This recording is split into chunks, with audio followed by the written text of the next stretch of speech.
Anita, how's your mental health? Questionable at all times. You know this. Yeah, how's the mental health of your children? Also a little bit tricky. Can I tell you my experience in trying to find therapists for myself and my kids, Mel? Yes, please. Okay, this is how it goes. You ask around your friends and your family for a referral for somebody who's nearby. You finally find somebody who sounds like they might work for your family. You give them a call and you find out that A, they're not accepting new patients, or B, they have a huge wait list. So you start over again and you ask people if they know anybody who would be a good therapist and a good fit. Finally, you find one, you go and you meet with them and you figure out that you don't actually like them that much. But it's been so much work to find somebody who you can go to in your area that you're kind of stuck with them. Well, do you have any ideas for how to get around this? I do because guess what? I've actually had some therapists that I have found on my own, which involves what you're saying. Sometimes I remember one time I was like 3 hours in the bathtub on my phone looking Yeah. through websites. I was such a prune at the end. But I have also had the experience with working with BetterHelp. And it was like, I don't want to say too good to be true, but because it is true, but it's like amazing because I was matched with my therapist within 24 hours. And you didn't have to go through all of that other ridiculous process of trying to find somebody. And here's the cool thing too, is if that person didn't work out for you, you can just switch and say, and it's not like you're committing to another years long search for somebody who you're going to jive with. It's true. And I lucked out, or maybe just BetterHelp is really good at matching people together because I never had to change my therapist. I loved her. Perfect fit for me. And I know that some of our friends have used BetterHelp and they've had to change therapists, and boom, same day, you can change. Easy peasy. You can ghost your therapist. Get a new one. I love this idea. BetterHelp is one of our sponsors. If you use our promo code trybetterhelp.com/WWDN, you get 10% off your first month. And we totally recommend it. Yes, get some therapy. That's trybetterhelp.com/WWDN. Everybody hear ye. Mel is not okay today. Mel has suffered another traumatic loss, and I'm going to give you a little trigger content warning because something happened to one of the animals at her parents' house, and it was very traumatic. And she is here. Say hi, Mel. Hi, I'm here, and I'm not well. She is just crying all day long because, as we know, animals are our people too. And when you've had some sort of a loss and then you have another loss, it just compounds on itself. And Mel has expressed that it's really hard to see her parents in a lot of pain also and not be able to help them and to feel like she's not okay also. And she has told me that it has taken her back to a lot of her raw widow feelings. So Mel, do you want me to tell them what happened? You can tell them what happened if you want. Just No. anybody, if you guys listen to this and you have any sort of sensitivities, skip ahead. But yeah, you can talk about it if you want. And this was not one of my 3 dogs that I have living with me, but this is a family dog that has been with us through everything. So it is like my dog. Continue. Yeah. So at Mel's parents' house, they have Kevin, they have Phil, they have Rosie. Those are their 3 dogs. They're tiny little, are they poodles? Yeah, Mel is nodding at me because she can't talk. 3 little toy poodles. Okay, they're toy poodles, little guys, and little grayish, blackish dogs. But they were, I don't know if we should say babysitting, house sitting, not borrowing, but they were watching somebody else's dog. And that dog was a big dog, and that dog jumped up while Mel's mom was holding poor Phil and killed Phil right when her mom was holding poor Phil. So Mel got the glorious, horrible task of going to clean up the crime scene because her parents took Phil to the vet, and it was bad and traumatic. And so we understand that why you're not okay, Mel. And everybody give Mel a virtual hug because she needs it so bad right now. But Phil has been with their family for a long time, and Mel has been looking through pictures. And Phil is in all of the pictures that they have of Scott's final days, the pictures that they took like on Halloween, right before Scott died, right, was the last picture that they have together, and Phil is a part of all of that. And can we just say, Phil, the name for a dog, is amazing. Phil, Kevin, Rosie. Oh, and Mel has pictures of Phil laying on her after Scott died and just being one of her little comfort animals, and also her little dog Lily, who died after Scott died. Yeah, so it's hard stuff. It's hard. And it's the holidays, which isn't fair.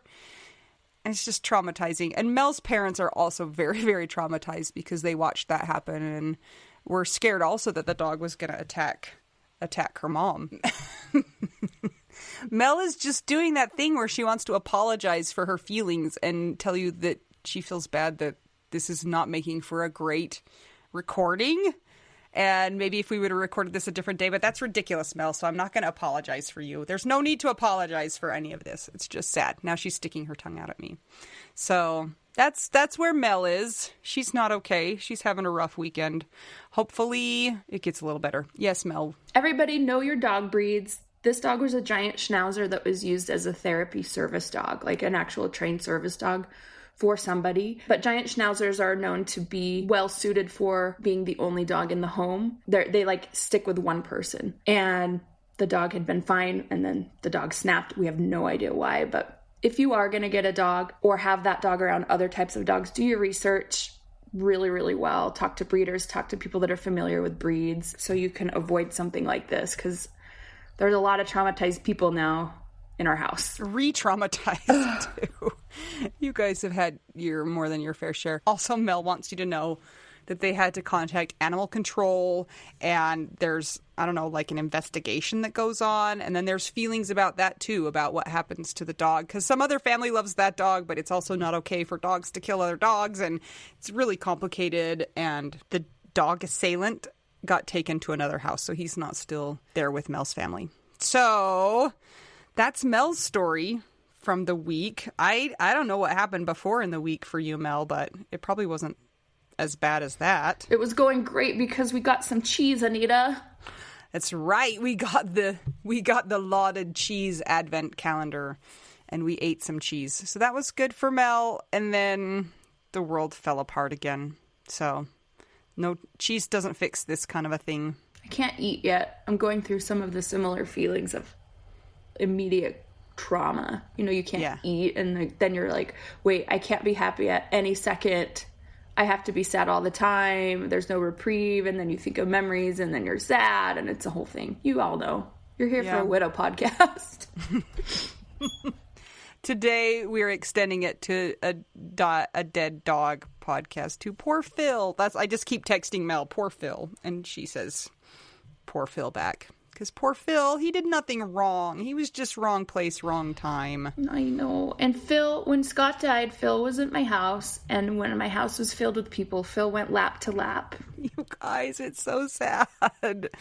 Oh. So my week, I've actually had a pretty good week where I felt like nothing traumatic has happened. And it's been pretty dang okay. And I was feeling really good about that. We went on a family outing last night, which is always a little bit terrifying to me. And I always feel like I can run up the Rocky steps and do the Rocky dance at the top from, the movie Rocky. Because it feels like such a big feat to take 4 kids anywhere and not lose them. And so we did that, and Mel called me in the middle of that to tell me her traumatic story. So that was kind of a bummer. And it's like, I wanted to help you, Mel, but I was far away, and I couldn't help you. So all I could do was, say I'm sorry. And my task was not one that anybody would want to go clean. So I totally would have come done it. Except I know that you would have. That's why I called you. If I was closer, I would have done it. Today, we went to church, and I had to go to a meeting that is generally reserved for sons and their fathers. So that was a little knife to the gut moment. And yesterday, somebody had to come put up my Christmas lights for me, which is another one of those reminders. But so far, the holiday season is not treating me too badly, and we'll see how it goes. But so Mel is in the worst situation, and I'm in an okay spot. And I hope that you guys are also doing okay, because we know that the holidays can be really, really, really challenging, especially if this is your first holiday season without your person. And there's not a lot you can do to make it better. It's just kind of, you have to hold on, and it's like being on a bucking bronco, right? You're just trying to make your 8 seconds. I think it's so stupid because feelings are hard and you can't fix the situation, and you just have to sit in it, and it's painful.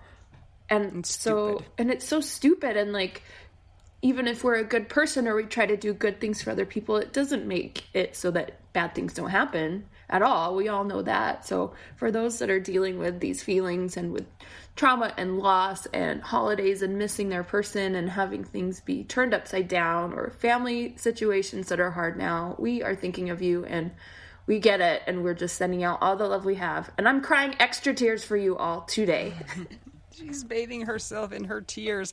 I mean, you're exactly right, because your parents were doing somebody a favor, and look how they were rewarded. What do they say? No good deed goes unpunished. But in good news, this weekend is our Zoom hang, our official Zoom hang for December. Now, if you're in the Widow Wives Club, you will have seen that we're trying to arrange some additional Zoom hangs, because we know that people might need a little extra support. So people are volunteering just to be in the Zoom room. And you guys can drop in if you need to on those dates. Those are posted in the Widow Wives Club if you need a little extra support during those times. And if you're in the Widow Wives Club, you can look at the events calendar and see what's scheduled already. Right now we have one with Kelly Ford on December 15th, and we have one with Sarah Kennedy on December 24th.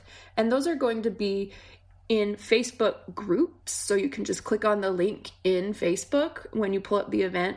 And I did see a discussion that Sarah is putting out there on a possible game of Cards Against Humanity in case there are no little children around. But feel free to put some feedback out there, or if you would like to host one of the meetups during these days of December, we'll schedule you. So it's just for extra support and for fun stuff, or whatever you need. This weekend for our actual Zoom hang, though, we are going to be doing an activity. So if you're going to come, we will put a little bit of information in the Widow Wives Club. We need you to submit a fun fact about yourself or a fun story. We'll give some more details in there, because we're going to actually try and do a little activity and not just chat this time. We thought it'd be fun to do something fun. Wow, I'm good with words. That's why they pay me the big bucks to be here. I'm sure there will be some chatting if we need it. It'll be fun. Yeah. We're going to try and make it fun. I need it to be fun. Can I claim that? Yes, you absolutely can. So we've talked about this, the Widow Wives Club. If you're not in there and you want to be part of the club, come join us there. It's on Facebook.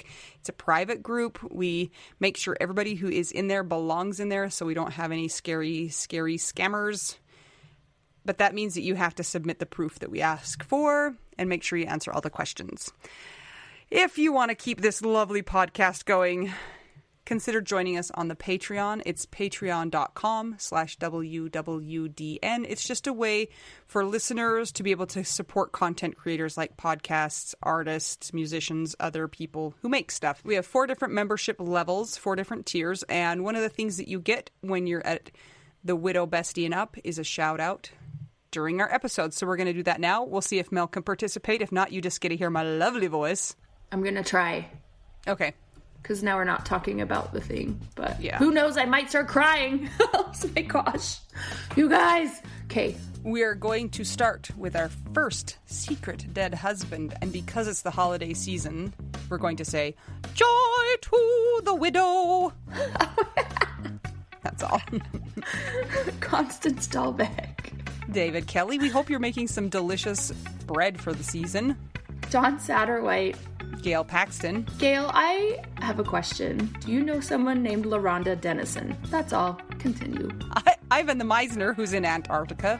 Kat, who is not in Antarctica, but with her amazing cat. We assume so anyway. Krista Waite. Sam Finlayson. Amy Hartman Martell, we're sorry about your grandma. Oh, I know. Amy Sapp. Ashley Hahn. Christina Shiflett. Danielle Katterberg. Nada Debbie Downer. Dennis Brazo. Jenny Taylor. Jennifer Brown. Jennifer Hassel. Everyone loves your episode last week. Jenny Wang, Kathy Murray, Kelly Ford, Spooky Scary Stromberg, congrats. Laura Bradbury, Lauren Old, Leslie Webb, Marie Hoffman, Missy Schubert, Rachel Barboza, woo woo, Sarah Morris, Sylvia Slingshot Shore, Taylor Snyder, The Winehouse, Vicky Spitt, the widow of Kirchhoff, Anna Tracy, Christina Scambato, Christine Anderson, Cindy Raynaud, Mindy Holmgren, Dawn Barber, Debbie Fells, Diana Becker, Emily Thornton, Emily Toledo, Aaron Posick, Gabe Lozano, Ian Sini, Ileana Bell Ruiz, Jackie The Coil, my mother, Jane.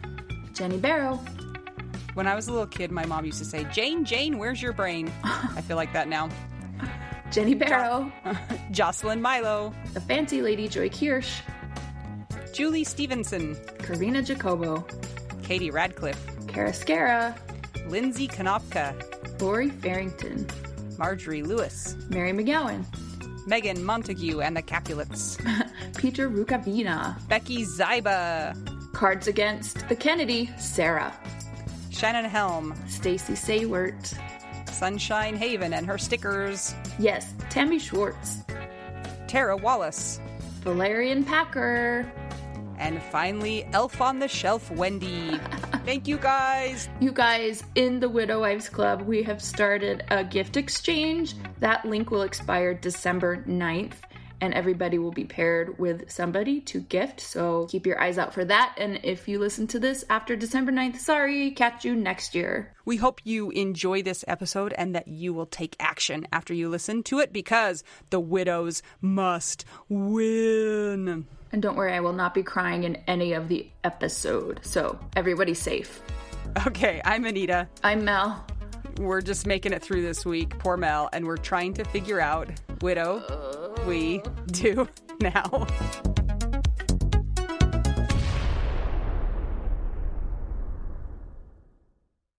Anita, What is happening today? I don't even think I can deal with what's happening right now because it's so exciting. We have a legit celebrity with us. A famous widow. Famous Widow. Yeah, we're like a little bit surprised that she even agreed to talk to us. Us plebe widows. It's because we scared her into it, I think, at Camp Widow.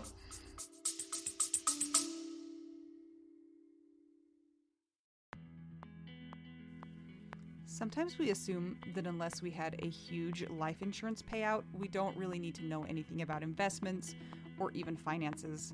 But guess what? A little knowledge of finances is critical for all of us. Maybe your partner was in charge of that stuff, and now you find yourself making all the decisions. Maybe you're mad about that. Maybe I am. Nicole from the He's Gone But the Money's Not podcast is here to help. She tackles financial literacy by telling the stories of women and widows and finance experts, and shares the lessons they've learned as certified financial planners. Whether you know a lot and feel confident in your financial decisions or feel unsure about all of that stuff, there is more to learn. Listen and subscribe to the He's Gone But the Money's Not podcast on all podcast platforms. This ad was paid for by Rockhouse Financial, an SEC registered investment advisor.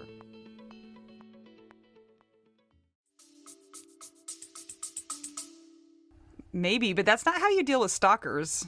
Like, you don't feed into their stalkingness. Are we stalkers? No, not really. Maybe you. Okay, Mel, who do we have? Well, we have the very cool and amazing CNN hero candidate, Michele Neff Hernandez. Welcome. I am so happy that you guys stalked me and got me here. It's the best. Thank you so much for joining us. We are really pretty flattered that you would give us some of your time. Well, I'm delighted that you asked me. So thank you. And I'm excited to dig into all of our things. Oh, let's do it. Where are you recording from right now? I am recording from my home office in Simi Valley, California, which is the global headquarters for Soaring Spirits International. And I'll just tell you that the global headquarters used to be in my home office in one third of my 1/3 of the office portion. And then over the last 13 years, we've expanded and finally have an actual legit office where you could come and be like, oh, global headquarters, cool. Do you have a receptionist? No, I do not have a receptionist. I do have an office administrator, so that's good. She's not always here, which means that often I am the receptionist, which is great because, that gives me an opportunity to meet all the people. Sometimes, though, they stick their head in my Zoom meetings. So if we get interrupted, it's only because he's watching the door out there. I was going to ask if you have a water cooler. That was like my definition of an office. Yeah, no water cooler either. Yeah, I mean, we can only have so many things. I do have a really cool picture of Abraham Lincoln on my wall. Okay, well, how's that? And we'll also count it. Some art from various widowed people in my life, which is also very cool. So I like that. For those who maybe aren't familiar with Soaring Spirits, can you please tell us what that is? Soaring Spirits is an organization whose mission is to connect widowed people with each other. So all of our programs are built around a peer-to-peer model. And over the past 13 years, we have, like I said, we started in one little tiny corner of my home office and expanded to serve over 4 million widowed people since our inception, with both in-person and virtual programming. And again, we don't do therapy. We encourage therapy, but we don't provide therapy. We don't provide services that are along the lines of psychologically professional. Instead, we provide people with a community of support so that after they've talked to their therapist and once they've gone to the psychiatrist, they can come home and call their widowed people and be like, oh my gosh, this is so hard. Perfect. Absolutely. So Soaring Spirits is who puts on Camp Widow, and that is how we came into connection with you. And obviously you guys don't use professionals because you let us come and speak at Camp Widow. So well, I have a very clear memory of Mel's blue head walking past me, and I was like, wait, and I saw you follow her, and I was like, oh, this must be the girls from What Do We Do Now, as I'm like waving as you go by. I mean, we went from I used to do everything for Camp Widow, but as we've grown and it's gotten as big as it is, I have less interaction with the presenters than I used to. So it used to be you'd be doing an interview with me before going. Now we've got people who are doing a much better job even than I did. So that's how we got you, right? They didn't interview us. Here's how cool Michele is, you guys. At the end of Camp Widow, they do something called a Mickey Mouse line, and basically she's Mickey Mouse. And we get to go up to her and meet her. What makes me laugh about that is the first time I did it, I thought, well, I could end up just standing here by myself, having just announced that I'm Mickey Mouse and playing Mickey Mouse. But it's actually one of my favorite parts because it makes it possible for anybody who wants an opportunity to just have a word or tell me about their experience. One of the things about Camp Widow is that it was built by widowed people, and the feedback that we get from the people who attend, that's the thing that makes it better and better each time. And so having just a minute to hear about people's experiences really helps to make that possible. I just have a suggestion though. I'm wondering if next time you can wear Mickey Mouse ears. I meant to do it. So the first time I did it was in 2019, I think, in Toronto. And so I said after that, I really need Mickey Mouse ears. And then, 2020 happened. And so by the time we got to 2021, I forgot that I needed Mickey Mouse ears until I said it again. And I was like, I really need hope ears or something cool. We'll see. For Tampa, maybe I'll get some ears. Yes, this is normal. Sometimes we leave in audio when they're screaming just to be funny, but I can see why. Yeah. Oh, it's hilarious. Okay. So Michele, tell everybody about how you became widowed. I was 35 years old. My husband went out for a bike ride, and our whole life was adventure racing and mountain biking and all kinds of anything active. That's what we did most of the time. We were a blended family. So he was separated from his longtime partner. And then I was divorced. And so we had 3 kids each. So I had 6 kids when he died. And, Anita's eyeballs just rolled to the back of her head because there were 6 very different needs. Anyways, we had a blended family of 6. He went out for his bike ride and was hit from behind by a car. It was the first day of school. So I had like a pile of the first day of school papers that I was filling out. I was a personal trainer at the time. So I had a client that night and I got a phone call from a random number, which I almost didn't answer. But then I thought, well, it's a cell phone. I guess I should check. And it was a lady on the phone saying that he had been hit by a car and she thought I should get there right away. So he was about 3 miles from home and I got there. He was unconscious, but still alive when I got there, but he did not survive the ride to the hospital. So by the time we got to the hospital, I had about 15 minutes with him before I realized like, this is not, he's not recovering from this. I was pretty stubbornly still insisting that he could recover. He was very strong. And I just thought, you know what, if anybody could live through this, it's going to be him. And so then I, woke up in a whole new world with needing to tell 6 kids that their dad was dead and then deal with the aftermath of that. Was telling your kids that he died the hardest thing you've ever had to do in your entire life? Yes, ma'am. Awful, so hideously awful. Yeah.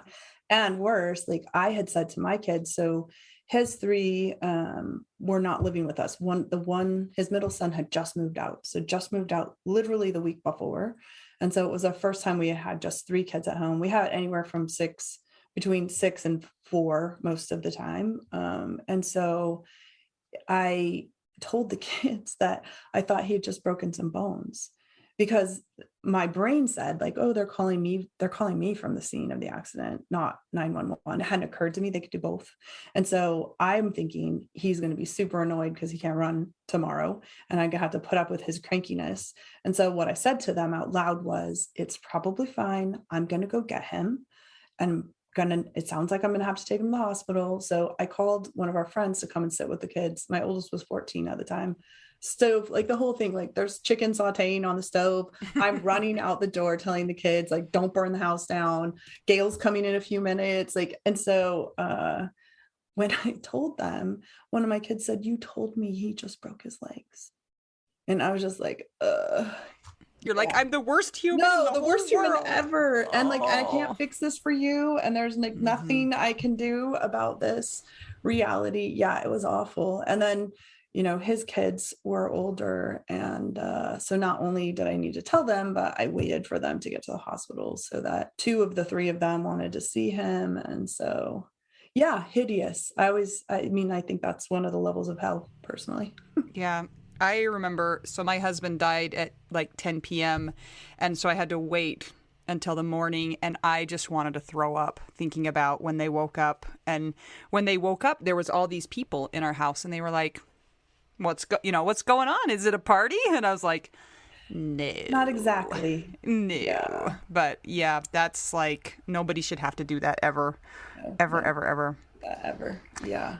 And how long had you guys been together at this point? 5 years. So our 5th anniversary was in June and he died in August. Also, interestingly, like I'm typically a super careful, meticulous kind of person. And I met him on January. Well, we knew each other. He coached track and I coached. And so we knew of each other. We were sort of in the same circles and he did a lot of riding. I was riding a lot at the time. And so we knew of each other, but we didn't really know each other. We met January 16th was our first date. We got married on June 16th. So in 6 months, which is so unlike me. In fact, my dad was like, I don't even know him. Like, kind of like, how dare you? And I was like, well, I am 35 and I can choose to get married if I want. They all got on board, but it was so unlike me that my whole family was like, I do not know what's going on. But then of course, looking back now, like if I hadn't done that, our time together would have been very different. So I'm grateful for having made that choice when I did, even with everything that came after. Was he wearing his helmet? He was. When he was hit? Yep. Ah! And not only that, but he was riding the area that he was killed in. They had changed it from a 1-lane road with a bike lane to 2 lanes, maybe a year before, and had gotten a lot of complaints because they had overbuilt an area. And so they were trying to adapt for traffic. And it's illegal to ride on the sidewalk in California.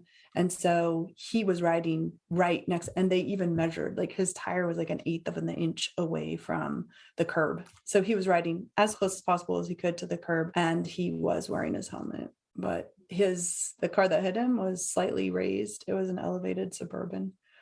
And so that elevation meant that the tire went under the wheel well. So instead of the bike taking any of the impact, his It body was took. him. Yeah. Oh. You said that you had a blended family, and so what was the aftermath dealing with stepkids and grief like for you? So hard. We talk a lot about secondary losses, and that belongs in the category of a secondary loss. You lost your husband, and then you lost these kids that you have a relationship with that you love, and then they're taken from you. And I know we've had a few widows who are in blended families, and that's a real fear of theirs, is that the kids that they've grown to know and to love, they have no rights to them, and they're just gone from their lives, and that's So hard. It's hard on the kids too. I think that the hardest thing for me was seeing them hurting. Like, first of all, there's nothing I can do for any of them, right? Like, he's dead. I cannot undo that, no matter how much I want to be able to do something to heal for them. Like, there's nothing we can do but be together. Really, like, that was the biggest healing agent that we had, and not to be able to offer that to them when I knew how much they were hurting was awful, and definitely a secondary loss that it's hard to calculate or even to understand even in the moment, because in part, right, like, they're also acting out. They were, they were mean and they were difficult. Of course they were. Their dad was dead. And so, and they were young adults that didn't know quite what to do with that. So yeah, overall it was really, really awful. And as you know, Anita, juggling like the needs of different kids with different personalities as they're grieving and you're grieving, it's just like, it's crazy making. It's stupid hard. So what year was this when he died? 2005. 2005. So it's been 16 years. And when did you start Soaring Spirits? The concept for it started really in 2005, but we were officially incorporated in 2008. So I'm curious as to how that came about. Was it just you who decided that something needed to happen, or did you get with other widows? How did you find them? I mean, take us through that. So I started by I'm a checklist girl. So I really wanted a checklist really, really bad. And so I thought nobody knew what to do with me. I mean, I was really well supported. I had great people in my life, but none of them were widowed. And so it was like, well, she won't move his shoes. Is that weird? She asked us for a safe to put his ashes in. Is that weird? Like, nobody knew what to do with me, and they were super supportive, but I just thought, okay, who do I ask how to be a widow? Like, I don't have any idea. So I decided that the only thing to do would be to ask other widows. So when I had been widowed 4 months, I started on what I anticipated would be a book, which was to ask 50. I wanted to ask as many widowed people as I could get to answer me 50 practical questions. And they were about where you sleep in your bed, if you put up, pictures or took down pictures, like, just what did you do with their shoes? How long did you wear your ring? And so I, armed with my little tiny recorder, because this is 2005, I have this tiny little recorder, and I just start saying to people, if you know someone who's widowed, I'd like to talk to them. And so I ended up oddly traveling the country in this really kind of weird way over weekends, because I was still working and raising kids. And I interviewed 30 widows. And at the end of those interviews, all I kept thinking was how cool it would be if they were together. Like, they were like already in my mind a community, though they'd not met each other. And so I thought, I need to, like, what if I could just make an event where they would all come? And they literally were all over the country. So I was like, yeah, right, Michelle, how are you going to get all the schedules together? Who's going to pay for it? And then I thought, well, maybe it's just anyone. Maybe anyone could come, and any widowed person could find a community, because when I met them individually, one by one, no matter how different our circumstances were, and some of them were very different, I felt understood, and I felt hopeful in a way I hadn't before. And so I wanted that for other people. And so really what happened was the idea for the event for Camp Widow was like fully formed. Like, I knew exactly what I wanted it to look like. And it really hasn't shifted that very much from the beginning.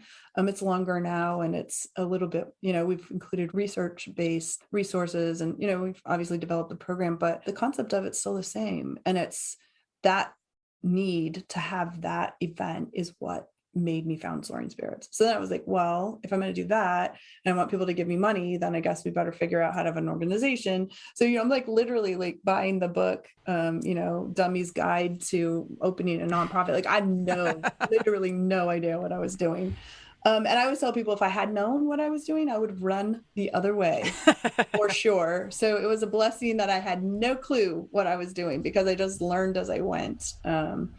But that's been the model really. And what that has done for us, I think, is allowed people's input to be really the driving factor. If we serve widowed people by doing what they ask us or what they tell us that they need.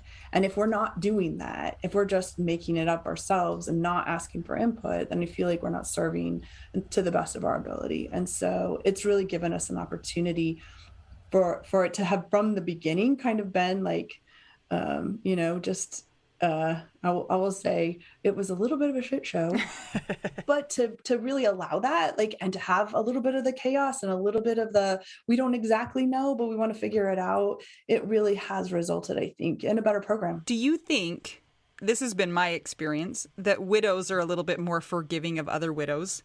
Like, so if everything doesn't go exactly to plan in the program, they're like, it's okay. Like, I understand. I will say that I have had both experiences. Oh, no. Darn it. I have had a lot of experiences where people, but here's what I always tell my team. People are grieving. And sometimes grieving people are mean. And that's just true. And typically, the people who have been very difficult to deal with have some of the most really difficult stories too. And so then they come through the program, and I have been apologized to many a time from people who say, I was kind of a jerk. And, I know this kind of threw me off, whatever it was, whatever button didn't work, whatever expectation wasn't met. But by and large, I agree that one thing for sure I agree with is that when you are at Camp Widow and you know that the people who are presenting are also widowed, you view their presentations completely differently than if they were not also waking up in that bed where the other person's supposed to be and isn't. And so even if if what they've shared doesn't resonate, it's not because they don't understand you. And removing that piece from the presentations has made a huge difference to how the message is understood and how people engage. It really makes a big, big difference. So I love that about what we do. And I think that is across the board true. Even if they thought your presentation was horrible, they still would be like, yeah, but they're widowed, so they get it. This reminds me of my favorite book ever. Everyone's probably sick of me talking about it. The Body Keeps a Score, Dr. Bessel van der Kolk, where he's talking about how trauma survivors tend to congregate only among their kind. And they have to adopt outsiders in through like a vetting process, or they'll listen to people that have the same experiences. So that reminds me of what you're saying. And it's true. Like Anita and I have noticed, we'll listen to you because you're a widow, but we won't listen to you because you only get about like 50%. Or even with therapists, like some of our friends are like, well, I don't want to go to therapy unless my therapist is a widow. Can they even help me? It's interesting too, because it could be the same message. The same message could be delivered. And I'll liken it to this. When I was a personal trainer, often would train married couples, and I refuse to train them together because they need different things. And so I would train them separately, and they'd be like, well, I know you told her that she needs to, whatever, increase her cardio. And he's like, I've been telling her that for years. I'm like, that's because she can't hear you, because she hears you say so many other things. But it's a similar thing. It's like you hear somebody who's not widowed tell you that a therapist could be really helpful. And they're like, don't tell me to go to therapy. And then you hear a widowed person say, my therapist has been one of the key things that has helped me make it through this. And they're like suddenly going, can I have your therapist number? Because that to you, that confirms the value. So it's definitely and I'll say every once in a while, we will have a presenter at Camp Widow who is not widowed. And that's intentional, because sometimes the information they have is so useful and helpful that I always just coach them and say, you go right out the gate, you tell them you're not widowed immediately. Make sure they know, and make sure they know why you're here and what draws you to this work, because they will forgive you for not being widowed, but it'll have to be quick. You gotta say it and then duck while they throw their tomatoes at you. Yes. And if you can get your sentence out, this is why I'm here, you might live. You might make it through. You might. Oh, so did you used to have people who were not widowed?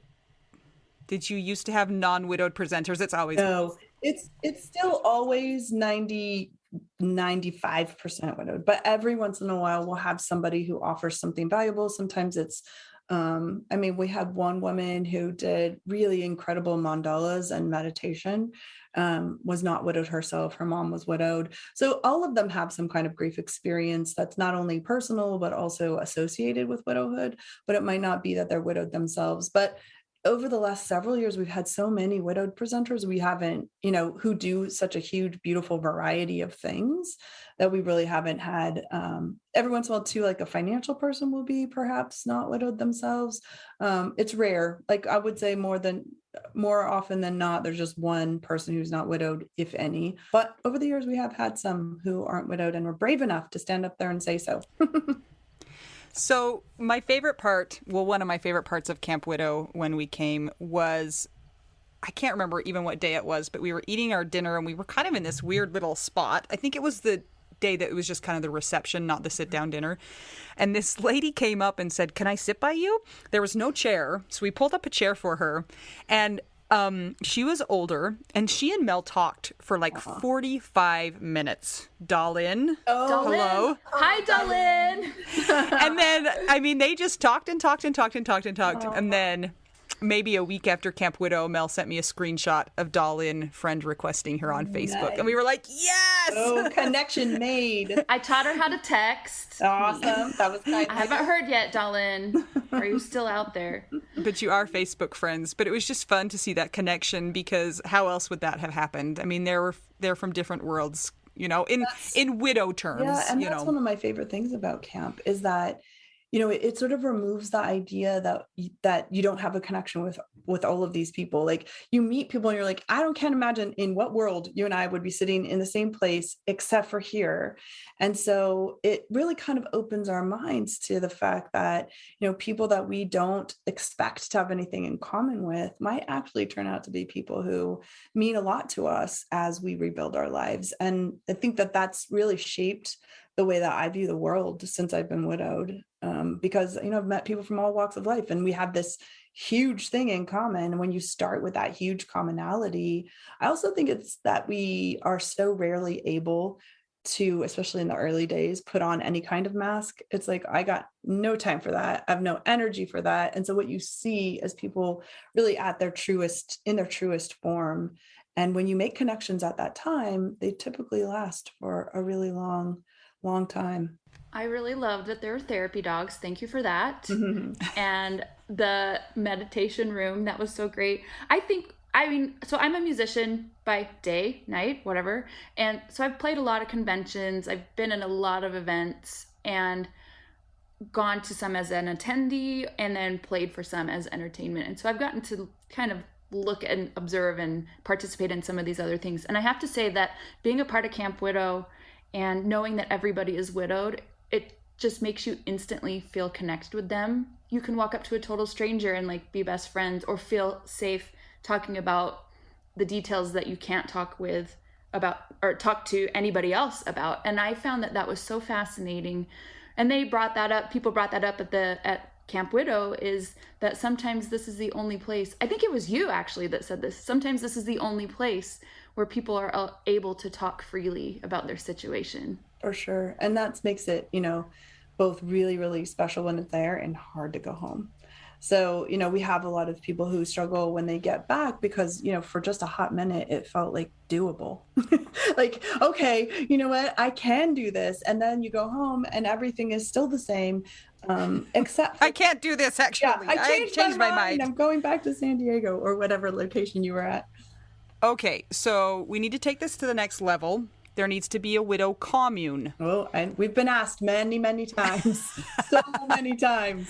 Please, can we have a commune? Please, can we have a commune? I mean, we even had one year people were offering, like, I'm a chef, I will keep everything clean. No one will have to do anything. I love to do laundry. I mean, people were just, we had all kinds of things. I mean, I just want my own room. Yeah, that's all. Right. It's not a shared space. Got it. Okay. Okay, but Michelle, are you prepared to be a cult leader? Yes or no? I need an Some answer people would right argue now. already that I am. I don't Really? I don't know. Yes, for sure. People think there's some kind of Kool-Aid we're passing out over here. A nonprofit. Oh Yeah. my gosh. Well, but I mean, even when you think about it, like we have t-shirts that say the word widow on them, as do you. And when people first come to us, they're like, don't say that word to me, let alone I'm wearing it on a t-shirt. You're all crazy. And so one woman particularly at one camp came up to me and she showed me her shirt and she said, in a million years, I would not have imagined that 48 hours could make me want to not only wear this, but rock this. And I was like, Yes. Yes. yes. I love it. So Michelle, the Camp Widows are now at Marriott's, correct? Yes, ma'am. Tell us why. Well, when I first started, so I told you about my early vision for Camp Widow, and that I was a personal trainer. So one of the certifications that I did was through a national association that had their conferences at San Diego Marriott, where it's now the Marquis and Marina. And so I was kind of familiar with the hotel, but I thought in a million years, they're never going to let me have an event there. And I thought, okay, well, I'm just going to call them and say like, so I was just wondering if you could give me some information about it. And they booked it. So they want to know how many rooms do I want? I'm like, well, there's 800,000 widowed people widowed each and every year. And if I got only just 1% of that, then that would be 800 rooms. So I would like 800 rooms per night, please. So I booked 800 rooms per night. By the way, we do not have an organization yet. I want to say, again, I had no idea what I was doing. Now, this is proof positive. I had no idea what I was doing. So I booked 800 nights for Thursday, Friday, Saturday, and then shoulder nights, which I didn't even know there was such a thing as a shoulder night. I think I had like 200 and 300 rooms. So we had a total of over 2,500 rooms that I was supposed to book. Now, I didn't even think about the word attrition, let alone what that might mean in a contract. I had signed a contract that said, if I don't sell those rooms, I'm going to pay for them. So at the end of the conference, if you've not booked out all your rooms, the only thing that can save you is if the hotel happens to sell those rooms out. So I've got a massive amount of rooms. By the way, the trial for Phil's case related to his death began in May, and the conference was in July. I was in court for an entire month, the whole month of May. I wake up at the end of the month of May. My court case went to hell in a handbasket, and I still have to I was like, oh my God, this event is like in 8 weeks. I had 79 people signed up. So you can imagine those 79 people, they didn't need 800 rooms per night. So what happened? I mean, because I had booked so many rooms, I had the whole executive team working on our event. Well, the executive team learns quickly that I don't know what I'm doing. And so they start releasing rooms. I don't know this is going on in the background. They're just trying to book so that I'm not going to end up with who knows how much money I owed. And so then we get through to the last day of the conference, or no, I sit down with them on the first day and they have a meeting. Well, I didn't even know you have a meeting. I thought I was in trouble because there's this like whole conference room full of people. And I'm like looking at them like, why are you all here? They want to do the run of show, of course. I have no idea. And so even it was so bad that they sent flowers to my room. And I thought, oh my God, I hope they don't bill me for these. Send me any flowers. So we get through. So they basically tell me that we haven't sold the rooms, but thank God for the gay pride parade, the pride weekend. They happen to have like a pop-up pride, and we sold, like the hotel sold to like 99% one night, 98% the other night. So I was still on the hook, but nothing like what I was on the first day. I was on the hook for $63,000. By the way, no life insurance, no money. So there's nowhere this $63,000 is coming from. So $63,000 I owe. It got down to $15,000. So at the end of the time, on Sunday, they say, okay, well, we need to have a meeting on Monday to discuss your attrition. I was like, okay, still thinking, not even like recognizing what that means. So she says, okay, well, that's going to be $15,000. And I said, I'm going to sell a lot of t-shirts. I don't know how I'm going to make that $15,000, but I want to have this event again. I need to have this event again. So we're in the midst of cleaning up. On Sunday, we have tribute tiles at camp, which is a picture of your loved one that you can hang up on a wall that says well loved. And it's a way for people to introduce their person to each other. Thinking back to 2009, when we had our first event, we weren't really carrying our phones around with pictures of our loved ones. And so this was a way for people to interact. And now it's just become a part of our tradition. So anyways, I have my tribute tile for Phil on top of a pile of stuff I'm carrying. And I run literally into the sales director for the Marriott, and I pick up my tile. I show him a picture of Phil, and I'm like, this is my dead husband. And I just want you to know how grateful we all are for the space that you have given us here at the Marriott. Everyone here had a dead person, and the poor man, of course, he's horrified. I have been running for, I don't even know, weeks straight. So I'm on pure adrenaline, all about dead people. And the poor man could not get away from me fast enough. So fast forward, when we now owe $15,000, they say, well, you know what? Let us go have a meeting with the executives, and we'll let you know how we can manage this. And so here I'm thinking, now I'm spending days like, how in the heck am I going to make $15,000? Like, are they going to ask me for it tomorrow? And so when I got the call, it was from the sales director, and he said, we've all been kind of arguing about who was going to call you about this. And I'm like, what? Like, oh God, they're going to ask me for the money. I'm in so much trouble. And he said, the Marriott's decided to forgive your attrition. And we also have dates for you for next year.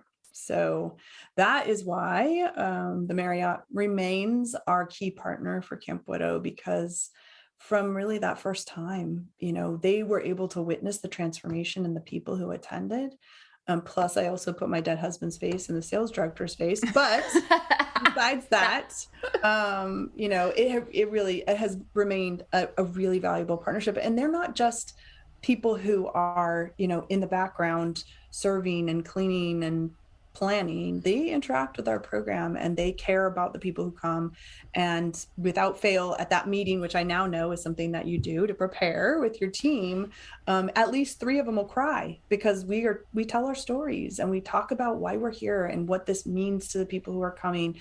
And we help them know how to talk to widowed people, so that when they come to that desk and they look terrified, that they don't make it worse by, looking at them and saying things like, oh, you're too young to be widowed, or, you don't look like a widow. I mean, these are things that, you both know these happen, and people will do things like that. So what we do with our Marriott team is we try to train them so that when people come to Camp Widow, they are taken care of from the minute they walk in that door until the minute they leave. Wow. That is amazing. It warms the cockles of your heart. Makes you want to stay at a Marriott. Also, we always say, if you have the widow card, you play the widow card. That's right. It's expensive. You should use it a lot. It is. So if you have the tribute tile, you stick it in the sales manager's The funniest thing was, I really, truly, in that moment, I was so grateful. It had, miraculously somehow been pulled off. And, but I was the only one who knew anything. I recruited all my family members. They had to be volunteers. We had no volunteers.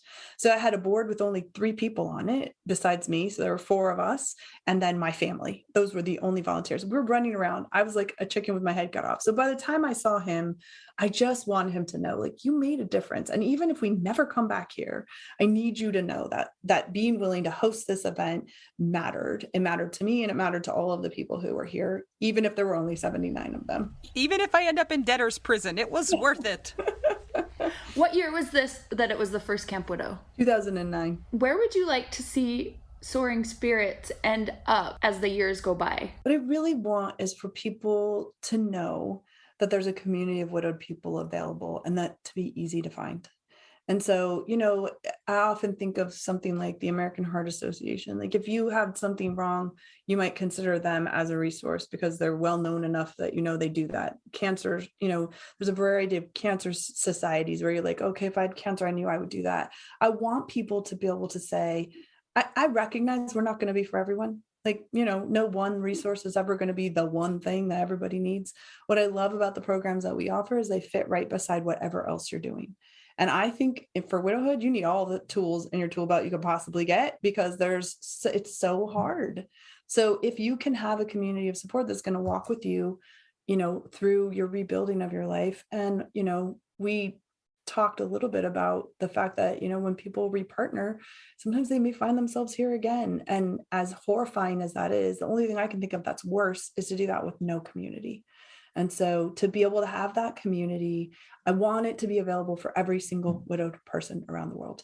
And whichever ones of them feel like we're the right place for them to interact, we also will be happy to connect them with other resources. All I want is to make sure that if you're widowed, you do not have that. I felt like the only widow in the entire world. And I knew that was not true, clearly, but I felt like I was the only one because I didn't know where to find them. And in my local area, a lot of people were older, and I just didn't see anybody else who was raising kids, let alone the crazy blended family that I had. There was nothing that reflected what I was living. And I feel like the broader Soaring Spirits serves, we have the opportunity to create a space where pretty much anybody could see their self reflected in some area of what we do, whether it's how their person died or how old they are or what year they died, or, whether they have some certain circumstance that's unique, like the blended family, or we have many people who have complicated situations. They were divorced and they thought they were going to get back together, or they discovered something awful after their person died. Where do you go for that? My hope would be that people could come to Soaring Spirits and that we could help them connect with somebody else who has a similar enough story that suddenly they don't feel so alone. So the name of the organization is Soaring Spirits. Does that mean that the word spirit is tied to religion or anything like that? Or is this a place where no matter people's beliefs, they will fit in? I'm so glad you asked that. And so our technical name is Soaring Spirits International, in order to be able to address the fact that we've been able to serve across 153 countries. And that speaks to exactly what your question is. So Soaring Spirits is meant to imply that our spirits can still soar after the death of someone we love, as well as their spirits, we hope, are soaring wherever that is, however you believe that they went. And so we are a secular organization intentionally because we want to be inclusive of any kind of religious belief or spiritual guiding force. And we also, to be clear, we use the broadest definition of the word widowed. And that means your marital status doesn't matter. Your legal status doesn't matter. Your gender doesn't matter. Your religion doesn't matter. Your nationality doesn't matter. The only thing that matters to us, the thing that would make it possible for you to participate in our programs, is the person you thought you were going to spend your life with died. And, that's all we need to know to be able to offer our programs and services. I love that. It's so inclusive. And I know that widowhood is so isolating as it is, that to add those other things on top is just kicking you down even further. So thank you for providing those things for everybody. Some of my most heartbreaking moments have been hearing from someone who was turned away from another program. And, and sometimes for reasons that I know probably felt like good reasons to the people turning them away, but the result's the same. Even if it's just that, well, we had only 8 spaces in our support group and all 8 places are filled, so you're going to have to wait till the next round for the support group. Like, even things like that, it just feels like all I want is help.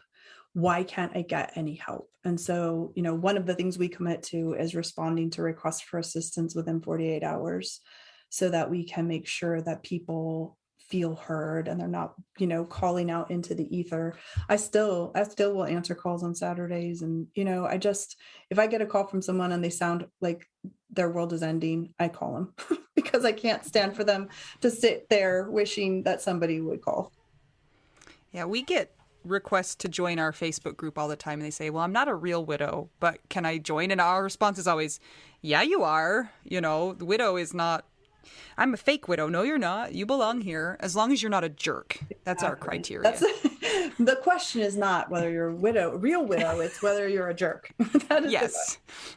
Or a scammer. Or a scammer. Yeah, that too. Both. So, Michele, you have repartnered. You have repartnered. Is that correct? It is correct. I have been married for 11 years to my husband, Michael. So you've been married longer to your second husband than you were to your first husband. Twice as long. Interesting. Does that come with any sort of mixed feelings for you? Yes, mixed feelings from the point of view of, it's still so sad that Phil and I had such a short time together, and nothing's ever going to make that different for me. I'm always going to be sad about that. The beautiful thing is that he's not threatened by that. Of course, I'm allowed to be sad that Phil is dead. And, he doesn't get wrapped up in, well, what would that mean if he weren't dead? Well, he is dead and he's not coming back. And so, he's really able to be in that space and allow me to be sad. But, it's funny because we just had a very early family Christmas with my kids and with Michael. And one of Phil's traditions was to make the children eat hot peppers.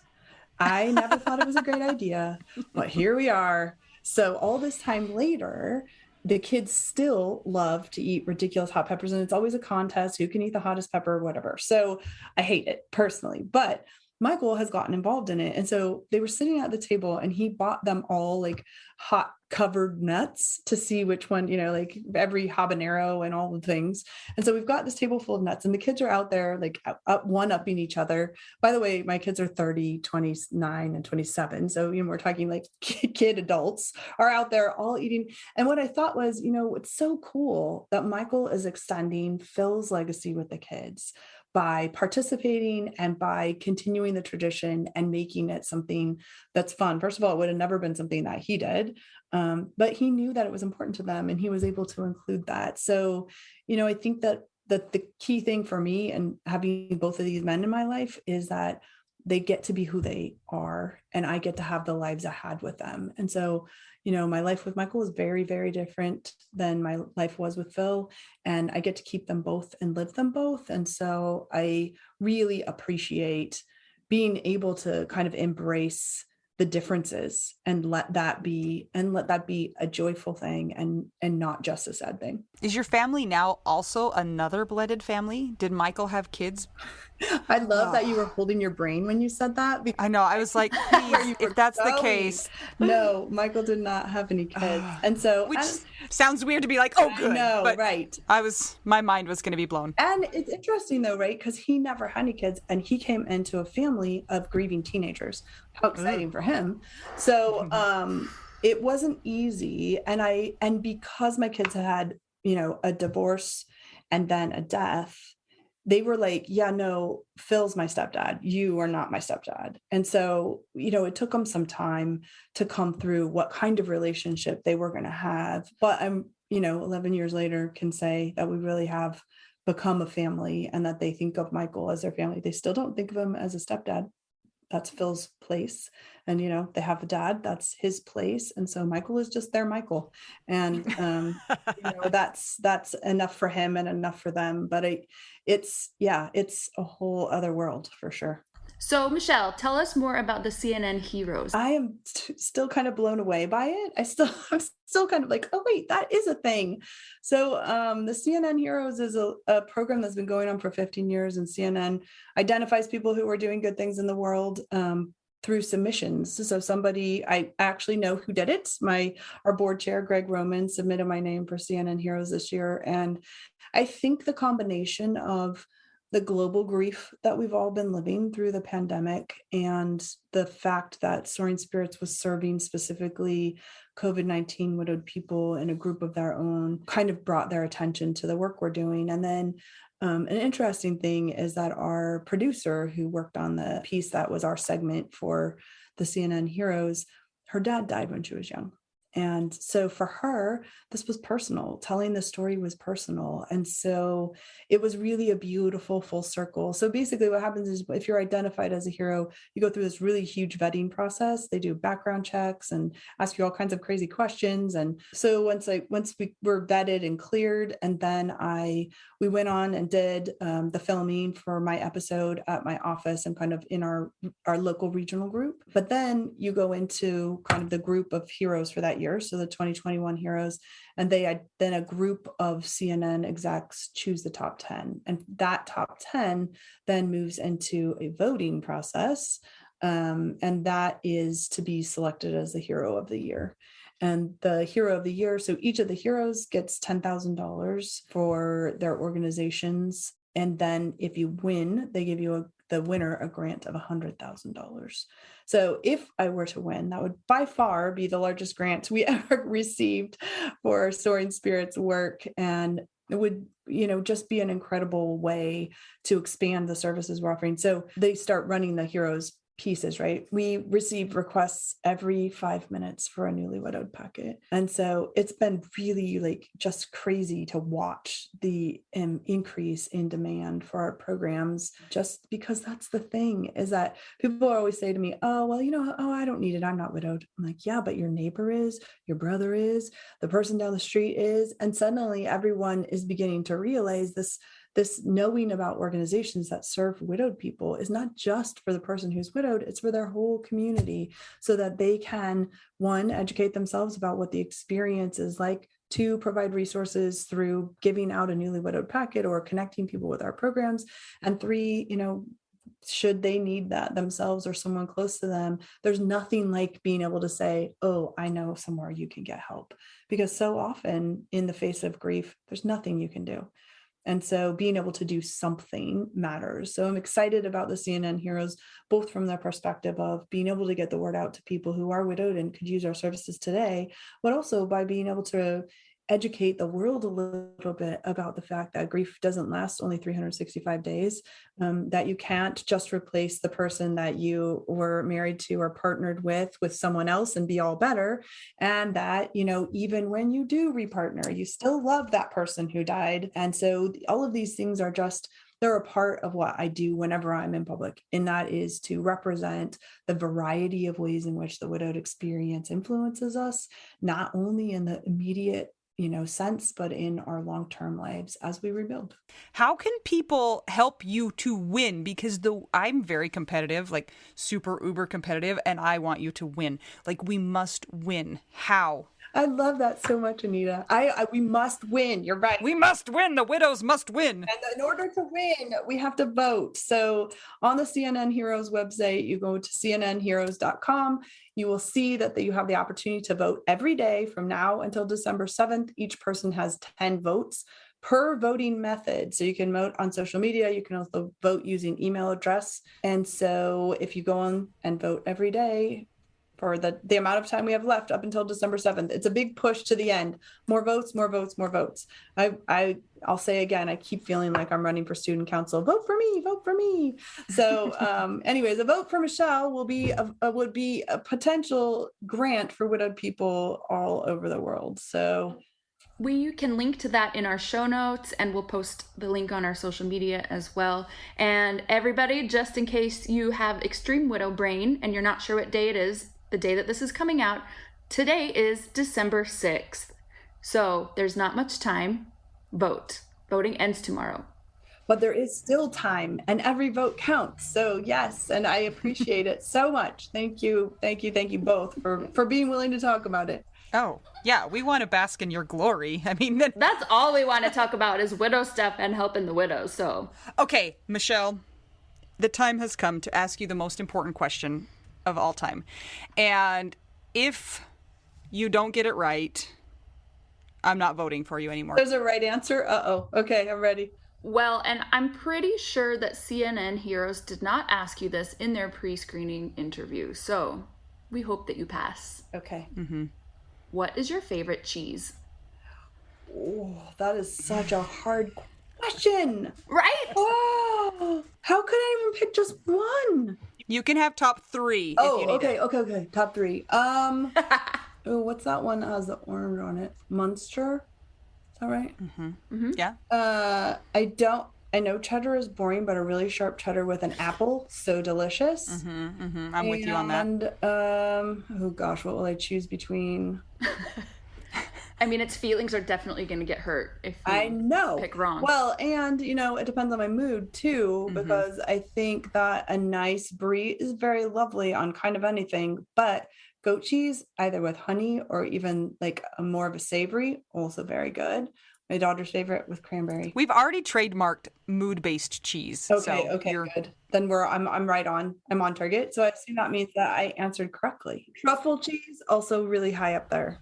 Ooh. Truffle cheese, so good. Actually, that's maybe the first cheese that makes fancy.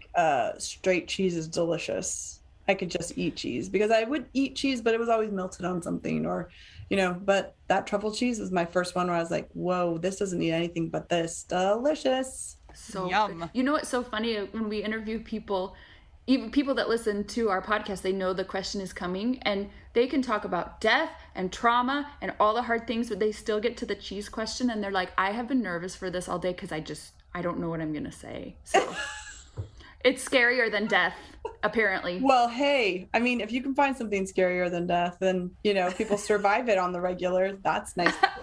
Ask someone about their favorite cheese. Exactly.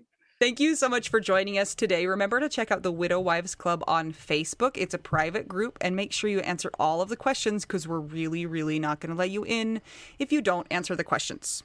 And if you want to keep the podcast going, make sure you check out our Patreon. It's patreon.com/WWDN. And if you would like to buy us tacos, go to buymeacoffee.com/widow we do now. And until we talk to you again, I'm Anita. I'm Mel. I'm Michelle. And we're just two young widows and one widow who will put chocolate milk in all the drinking fountains if you vote for Michelle. And we're all just trying to figure out, widow we do now.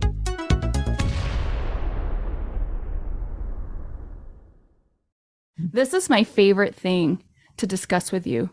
Tell me, what is it? One of my favorite things. I do enjoy tacos and cheese and dogs. This is about how you cannot pay hundreds and hundreds of dollars for a phone plan, especially when you're a widow, your person is dead, you might have kids, you might need another option, and you just want your phone to work, you want unlimited texting and service, and you want it to be like $25 a month. It blows my mind that they have plans that start at $15 a month. That is so cheap. And the cool thing is it uses other 5G networks, and so you don't have to pay extra for that, and you still get great service. Yep, Anita and I have traveled all over, and I have used my phone. So I highly recommend it, and my mom's even on it. When my dad died, we put his phone down to the cheapest plan, which is $15 a month. And I think my mom's on the $20 a month plan, and it's so worth it. It's so much cheaper than what we were all paying before. So I highly recommend it if you're on a budget or not. Who cares? Ryan Reynolds is in charge of the company, and they send you free stickers with Ryan Reynolds temporary tattoos. It's kind of the best. So if somebody wants to sign up, what can they do, Anita? Go to trymintmobile.com/WWDN. Seriously, you guys, such a great idea. Save yourself some money. And if you're worried about losing data or having any changes with your phone, not going to happen. They walk you through it. Everything's fine. It's the easiest process of all time. Again, that's trymintmobile.com/WWDN.